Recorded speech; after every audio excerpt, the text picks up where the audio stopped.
Missouri Congressman Todd Akin will continue his campaign for a Senate seat even after a controversial comment. Recently, he said women's bodies are sometimes able to prevent pregnancies after what he called a legitimate rape. He has since apologized for that comment and says the phrase legitimate rape was a misspeak. Today, one current and 4 former Missouri senators said they don't think it serves the national interest for Akin to stay in the race. The Republican is trying to unseat Democratic Senator Claire McCaskill. Well, that controversial statement has been creating a stir here locally. A couple of different organizations are speaking out about the potential damage it carries with it. News Channel 15's Adam Widener continues our coverage on Akin's comment. So what are people here saying about it? Well, as you can imagine, they're not too pleased. I spoke with the Fort Wayne Women's Bureau and the Sexual Assault Treatment Center. Both deal with victims of sexual assault, and there's concern about the negative perception the comment carries toward victims.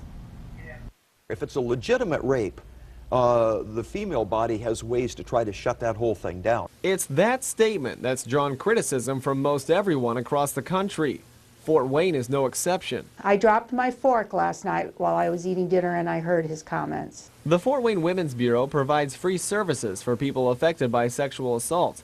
Leaders there are concerned Akin's, quote, legitimate rape statement blames victims and might negatively impact the victim's emotional recovery. It's very frustrating that continually still in 2012 people are blaming victims, and that's something that they have to deal with, and a lot of the people that come through these doors don't report it because they don't want to be blamed. As for the, quote, female body having ways to shut the whole thing down, in all of my years of experience as a registered nurse, 17 of those practicing as a sexual assault nurse examiner, I am just not aware of any literature that would support that. the Sexual Assault Treatment Center provides medical forensic examinations on people who report sexual activity.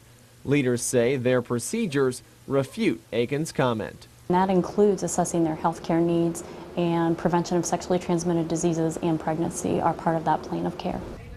Now, leaders with both organizations say there is some good that could come out of Akin's comment. They hope it can make victims more aware of places that provide help, like the Women's Bureau and the Sexual Assault Treatment Center. All right, thank you, Adam.